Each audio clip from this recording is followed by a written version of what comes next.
Hello friends. மால்தீவ்ஸுக்கு டூரிஸ்ட்டா வர எல்லாருக்குமே 90 days வந்து விசா ஃப்ரீ தான். ஸோ, அந்த ஃப்ரீ விசால மால்தீவ்ஸ் டூர் வரதுக்கு என்னெல்லாம் பண்ணணும் அப்படிங்கிறத இந்த வீடியோல பார்க்க போறோம். நம்பர் 1 வந்து நீங்க 2 வே ஃப்ளைட் டிக்கெட்ஸ் வந்து புக் பண்ணியிருக்கணும்.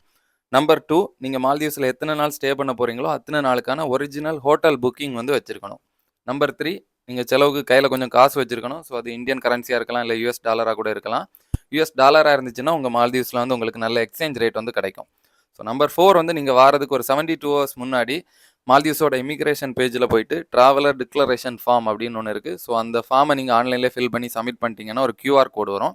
ஸோ, அந்த QR கோடை ஏர்போர்ட்டில் கேட்கும்போது காமிச்சிங்கன்னா ஓகே தான். ஸோ, இந்த 4 விஷயங்களை நீங்கள் கரெக்டாக பண்ணியிருந்தீங்கன்னா நீங்கள் மால்தீவ்ஸ் அரைவ் ஆனதும் 90 டேஸ் ஆன் அரைவல் விசா கொடுத்து உங்களை அலோவ் பண்ணிடுவாங்க. நீங்களும் உங்கள் வெக்கேஷனை ஜாலியாக என்ஜாய் பண்ணிட்டு போயிடலாம். ஸோ, இந்த இன்ஃபர்மேஷன் உங்களுக்கு பிடிச்சிருந்துன்னா லைக் பண்ணுங்கள். மால்தீவ்ஸ் டூர் வர நினைக்கிற உங்கள் ஃப்ரெண்டுக்கு இந்த வீடியோவை ஷேர் பண்ணுங்கள். இந்த மாதிரி மால்தீவ்ஸ் பற்றிய இன்ஃபர்மேஷனுக்கு மறக்காமல் நம்மளை ஃபாலோ பண்ணிக்கோங்க.